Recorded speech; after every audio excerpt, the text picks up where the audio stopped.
ஓம் நமச்சிவாய. அன்பர்களே, தற்போது சனி வக்ர பலன்கள் என்ற வரிசையில் 12 ராசிகளுக்கும் பொதுமக்களாகிய தாங்கள் எங்களை போன்ற ஜோதிடர்களிடமிருந்து என்னையும் சேர்த்து சனி வக்ர பலன்கள் என்பதை பெற்றுக்கொண்டிருக்கிறீர்கள். அது ஒரு புறம் இருக்கட்டும். வக்ரம் என்றால் என்ன? முதலில் அதை தெரிந்து கொள்ளுங்கள். வக்ரம் என்றால் என்ன? வக்ர பலன்கள் என்றால் என்ன? வக்ரம் என்றால் பொதுவாக அனைவரும் சொல்லக்கூடியது என்னவென்றால் ரிவர்ஸ் என்று சொல்வார்கள். அதாவது பின்னே செல்வது என்று அர்த்தம். ஆனால் சயின்டிஃபிக்காக, அதாவது இயற்கையாக அது உண்மை கிடையாது. எந்த கிரகமும் ரிவர்ஸ்லாம் போகாது. அது போன்று நாம் சொல்லிக்கொள்வது, ஆனால் அது உண்மை இல்லை. பின்னே செல்வது முன்னே வருவது அதெல்லாம் கிடையாது. நான் தெளிவாக கூறிக்கொள்கிறேன், புரிந்து கொள்ளுங்கள்.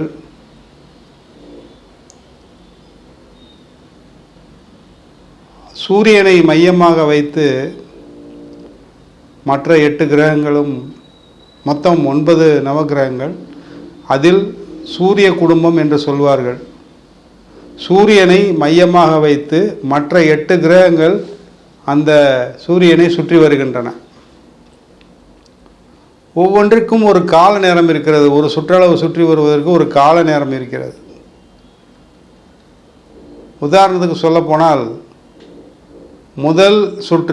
முதல் சுற்றுப்பாதையில் இருப்பது புதன் கிரகம், இரண்டாவது சுற்றுப்பாதையில் இருப்பது செவ்வாய். இதுபோன்று வரிசையாக ஒவ்வொரு சுற்றுப்பாதையில் ஒவ்வொரு கிரகங்கள் இருக்கின்றன, சூரியனை சுற்றி கொண்டிருக்கின்றன. அவை ஒவ்வொன்றும் ஒவ்வொரு விதமான வேகத்தில் சுற்றி கொண்டிருக்கின்றன. அனைத்தும் ஒரே விதமான வேகம் கிடையாது. அதேபோல் அனைத்து கிரகங்களும் ஒரே அளவுள்ள கிரகங்கள் கிடையாது. ஒன்று பெரியது, ஒன்று சிறியது. அதேபோல் அனைத்து கிரகங்களும் ஒரே வேகத்திலும் சுற்றுவதில்லை. ஒவ்வொன்றுக்கும் வேகங்கள் வித்தியாசப்படுகின்றன. அந்த சுற்றுவட்ட பாதைகள் அது சுற்றி வருவதற்கு இங்கிலீஷில் அதில் ஆர்பிட்னு சொல்லுவாங்க. அந்த சூரியனை சுற்றி வரக்கூடிய சுற்றுவட்ட பாதை பெயர் ஆர்பிட், சுற்றுவட்ட பாதை தமிழில். அதற்கென்று வகுக்கப்பட்டுள்ள அந்த சுற்றுவட்ட பாதையில் ஒவ்வொரு கிரகங்களாக 8 கிரகங்கள் சுற்றி வருகின்றன. முதல் ஆர்பிட்டில் இருக்கிறது புதன், ரெண்டாவது ஆர்பிட்டில் இருக்க செவ்வாய், மூன்றாவது ஆர்பிட்டில் நம்ம இருக்கோம் எர்த்து, நான்காவது ஆர்பிட்டில் சுக்கிரன். இது போன்ற பல நிலைகள் இருக்கின்றன. கடைசியாக இறுதியாக இருக்கக்கூடிய சுற்றுவட்ட பாதையில் இருப்பது தான் சனி பகவான். சனி பகவானுக்கு முந்தினதில் இருக்கிறது குரு. அப்போது இந்த ஆர்பிட் இருக்கு இல்லையா, சூரியனை சுற்றி ஒரு சுற்றி வருவதற்கு ஒவ்வொரு கிரகத்துக்கும் வித்தியாசம் இருக்கிறது. பக்கத்தில் இருக்கக்கூடிய புதன் கிரகம் சூரியனை ஒரு சுற்றி வருவதற்கு குறைந்தபட்சம் 45 நாட்கள், அதிகபட்சம் ஒரு 55 நாட்கள் என்று வைத்துக்கொள்ளலாம். இவ்வளவுதான் ஒரு சுற்றி வருவதற்கு. இதுபோல் செவ்வாய்க்கு ஒரு 1.5 மாதம், சுக்கிரனுக்கு ஒரு 1.5 மாதம், 2 மாதம், இவ்வாறு இருக்கிறது. இந்த கணக்கில்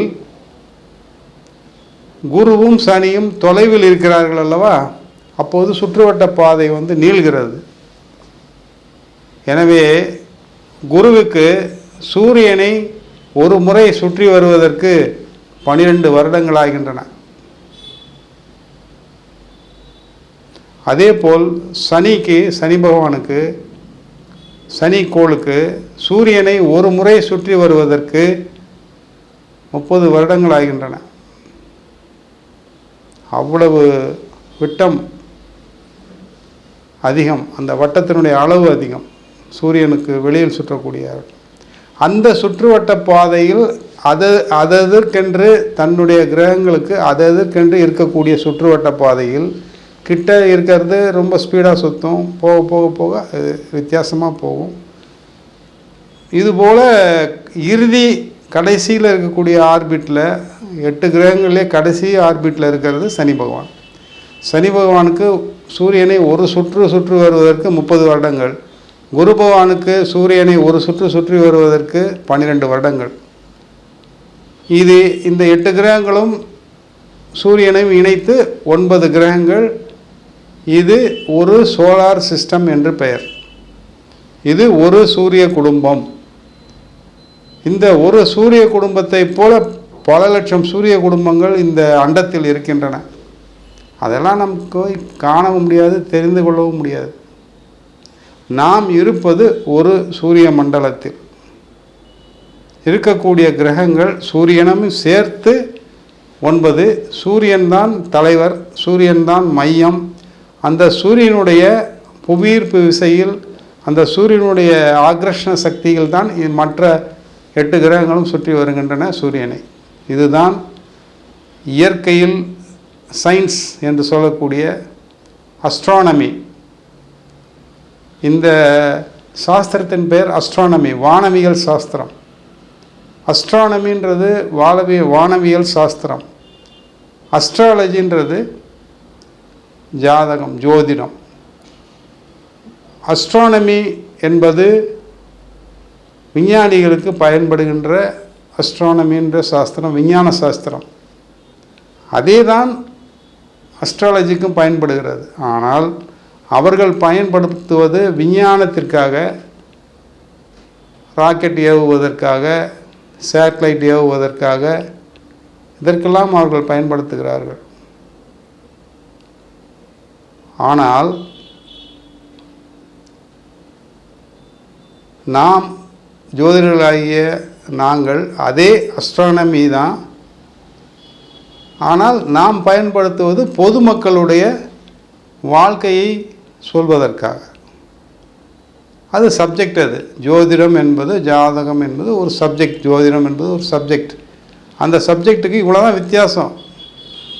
அதாவது 90% அஸ்ட்ரானமியும் அஸ்ட்ராலஜியும் ஒன்று தான். 100% அஸ்ட்ரானமினா 90% அஸ்ட்ராலஜி. அவர்கள் மிச்சம் 10% அவங்க சயின்டிஃபிக் பர்பஸுக்கு யூஸ் பண்ணுறாங்க. நம்ம பொதுமக்களுக்கு தொண்டு செய்வதற்காக, பலன்கள் சொல்வதற்காக சொல்லி கொண்டிருக்கிறோம். இதுதான் அடிப்படை. சரி, இப்போ வக்ரம் என்றால் என்ன, அதை சொல்லியாக வேண்டும் இல்லையா? தனக்கென்று வகுக்கப்பட்ட அந்த சுற்றுவட்ட பாதையில் அனைத்து கிரகங்களும் சுற்றி வருகின்றன சூரியனை மையமாக வைத்து. எல்லா கிரகங்களுக்கும் வக்ரம் இருக்கிறது. வக்ரம் என்றால் என்னன்று முதலில் சொல்லிக்கொள்கிறேன். இப்போ முதல் சுற்றுவட்ட பாதையில் புதன் இருக்கிறது என்று சொன்னேன் இல்லையா? மிகவும் நெருக்கமாக இருக்கக்கூடிய கிரகம் புதன். முதல் சுற்றுவட்ட பாதையில் இருக்கக்கூடிய புதன். அதை மட்டும் சற்று விளக்கமாக சொல்லிக்கொள்கிறேன். மிகவும் நெருக்கத்தில், மிகவும் அருகில், சூரியனுக்கு மிகவும் அருகில் இருக்கக்கூடியது புதன் கிரகம். அந்த புதன் கிரகம் பெயர் ஆங்கிலத்தில் மெர்க்குரி என்று பெயர். மெர்க்குரி என்றால் பாதரசம். பாதரசம் என்ன ஸ்டேட்டில் இருக்கும்? லிக்விடாகவும் இருக்காது, சாலிடாகவும் இருக்காது, செமி சாலிடாக இருக்கும். அதுதான் பாதரசம். அந்த செமி சாலிடாக, லிக்விட் ஸ்டேட் இல்லாமல், சாலிட் ஸ்டேட் இல்லாமல் ஒரு செமி சாலிடாக இருக்கக்கூடியது தான் அந்த மெர்க்குரி கிரகம். மெர்க்குரி என்பது புதன் கிரகம். ஏனெனில் அதனால்தான் அதற்கு மெர்க்குரி என்று பெயர் வைத்தார்கள் ஆங்கிலேயர்கள். ஏன் அவ்வாறு இருக்கிறது அந்த கிரகம் என்றால், மிகவும் நெருக்கத்தில், சூரியனுக்கு மிக மிக நெருக்கத்தில், பல ஆயிரக்கணக்கான டிகிரி, அது எத்தனை டிகிரி தெரியல, 10,000 டிகிரிக்கு மேலே இருக்கும் சூடு. அந்த வெப்பத்தில் அந்த கிரகம் இருப்பதால் இறுக்கமாகவும் இல்லாமல் தண்ணீராகவும் இல்லாமல் செமி சாலிட்னு சொல்லுவாங்க. அந்த ஸ்டேட்டில் இருக்குது புதன். அதனால தான் அதுக்கு மெர்க்குரின்னு பெயர். அது முதல் சுற்றுவட்ட பாதையில் இருக்கிறது. 45 நாட்கள் இல்லை அதிகபட்சம் ஒரு 55 நாட்கள் ஒரு சுற்றுவட்டம் வர்றதுக்கு. அதில் கூட வக்கரம் இருக்கும். ஆனால் அது சில நாட்கள் இருக்கிறனால ஜோதிடர்கள் பேசுகிறதில்ல. ஆனால் எல்லாவற்றுக்கும் வக்கரம் இருக்கிறது. அனைத்து கிரகங்களுக்கும் அந்த வக்ரம் என்றால் என்னன்றது இப்போது சொன்னால் உங்களுக்கு தெளிவாக புரியும். அவ்வாறு சுற்றி கண்டு இருக்கக்கூடிய கிரகங்கள், இப்போ உதாரணத்துக்கு குருவை எடுத்துக்கலாம், சனியை எடுத்துக்கலாம். இப்போ புரியும் உங்களுக்கு தெளிவாக. இப்போ குரு பகவான் ஒரு முறை சுற்றி வருவதற்கு 12 வருடங்கள்னு சொன்னேன். அந்த சூரியனை சுற்றி வருவதற்கு தன்னுடைய சுற்றுவட்ட பாதையில் பல ஆயிரக்கணக்கான மைல் வேகத்தில் அது சுற்றி கொண்டிருக்கிறது. அவ்வாறு சுற்றி கொண்டிருக்கக்கூடிய கிரகமானது அந்த சுற்றுவட்ட பாதையிலிருந்து தவறி சென்று விடக்கூடாது என்பதற்காக, அந்த சுற்றுவட்ட பாதையை நிலைநிறுத்தி கொள்வதற்காக தன்னுடைய வேகத்தை தானே அது குறைத்து கொள்கிறது. பின்னாடி வர்றதில்லை, குறைத்து கொள்கிறது. இப்போ 10,000 கிலோமீட்டர் ஸ்பீடில் போகுது அப்படின்னா வக்ரம்னு வைக்கும்போது ஒரு 5,000 கிலோமீட்டர் ஸ்பீடில் போகும், அவ்வளவுதான். இப்போ நம்ம ஒரு ரன்னிங் ரேஸ் எடுத்துக்கிட்டிங்கன்னா ஓடிக்கிட்டே இருப்போம். 5,000 கிலோமீட்டர் ஸ்பீடில் 5,000 மீட்டர் ரேஸ்லாம் இருக்குது. அதில் ஓடிட்டு இருக்கும்போது பார்த்தீங்கன்னா ஒருத்தர் ஓடிட்டே இருப்பார், மெல்ல ஓடிட்டுருப்பார். ஒருத்தர் வேகமாக ஓடுவார், இவர் வேணுன்ட்டே மெல்ல ஓடுவார். கடைசியில் அவன் நல்லா ஓடலாம். ஆனால் பார்த்தா இவர் பின்னாடி இருக்கிறவர் மாதிரி தெரியும். ரேஸ் முடியும் போது பார்த்தீங்கன்னா இவர் ஸ்பீட் பிக்கப் பண்ணி இவர் முன்னாடி போயிடுவார். கடைசியில் பார்த்தா இவர் தான் ஜெயிப்பார். அதுபோல் அந்த கிரகங்களுக்குள் இருக்கக்கூடிய வித்தியாசங்கள், இவர் தன்னுடைய வேகத்தை குறைப்பதால் மற்ற கிரகங்கள் தன்னுடைய சரிசமமான தன்னுடைய இயல்பான வேகத்தில் சுற்றி வருவதால் இந்த கிரகம், சனி கிரகம் உதாரணத்துக்கு பின்னோக்கி செல்வது போல தோன்றும் விண்வெளியில். ஆனால் அது உண்மை இல்லை, பின்னோக்கி செல்வதில்லை, வேகத்தை குறைத்து கொள்கிறது. குறைத்து கொண்டு தன்னுடைய அந்த ஆர்பிட் சுற்றுவட்ட பாதையை சரி செய்து கொள்கிறது. அதை தவறிவிடாமல், திசை மாறிவிடாமல் செல்வதற்கு ஆண்டவனாக கொடுக்கப்பட்ட வரம் அது வக்ரம் என்பது. வேகத்தை குறைத்து சில காலங்கள் இருந்து மறுபடி பழைய வேகத்திற்கு அந்த ஆர்பிட்டில், அதே ஆர்பிட்டில் கரெக்டாக சுற்றும். இதுதான் இயற்கையாக நிகழ்கின்ற நிகழ்வு. அனைத்து கிரகத்திற்கும் வக்ரம் என்பது இருக்கிறது. புதனுக்கு சில நாட்கள் இருக்கும், சுக்கிரனுக்கு சில நாட்கள் இருக்கும், செவ்வாய்க்கு சில நாட்கள் இருக்கும், அதுபோல் குரு சனிக்கு சில நாட்கள் இருக்கும், புதனுக்கு சில நாட்கள், இவ்வாறாக அனைத்திற்கும் வக்ரம் இருக்கிறது. வக்ரம் இல்லாத இரண்டே கிரகம் என்று சொல்லப்போனால் சூரியனும் சந்திரனும் தான். சந்திரன் பூமியினுடைய துணைக்கோள், பூமியை சுற்றி வருகின்ற சிறிய கோள் தான் சந்திரன். இவ்வாறாக அதாவது என்ன சொல்வதுன்னா, வானவியல் சாஸ்திரத்தில் நிறைய ரகசியங்கள் இருக்கிறது. இந்த வக்ரம் அப்படின்னு வரும்போது அந்த பாயிண்ட்டுக்கு வரேன். இது இப்போது சனி பகவான் வக்ரகதி அடைகிறார்னா 4.5 மாதம், அதே ஒரு குரு பகவான் வக்ரகதி அடைகிறார்னா ஒரு 3 மாதம் 2.5 மாதம் இப்படி இருக்கும்.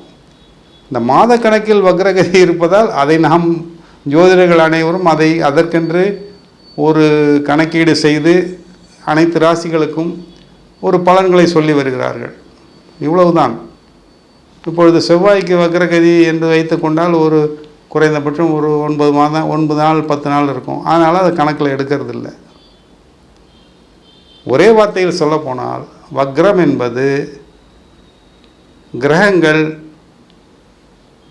நவகிரகங்கள் என்று சொல்லக்கூடிய சூரியனை தவிர அனைத்து கிரகங்களும் சூரியனை சுற்றி வருகின்றன. 2, அந்த சுற்றுவட்ட பாதையை நிலைநிறுத்தி கொள்வதற்காகத்தான் இந்த வக்ரம் என்ற பொருள் வருகிறது. ஆனால் வக்ரம் என்றால் ரிவர்ஸ் என்று சொல்கிறார்கள். ரிவர்ஸ்லாம் ஆகாது, வேகம் மட்டுமே குறையும். அந்த கிரகத்தினுடைய சுற்றி வரக்கூடிய வேகம் ஒரு பாதியாக குறையும், சில நாட்களுக்கு, சில மாதங்களுக்கு. அதன் பிறகு தன்னுடைய உண்மையான வேகத்தை அது ஆரம்பித்து விடும், சுற்றி வந்து கொண்டிருக்கும். 4வதாக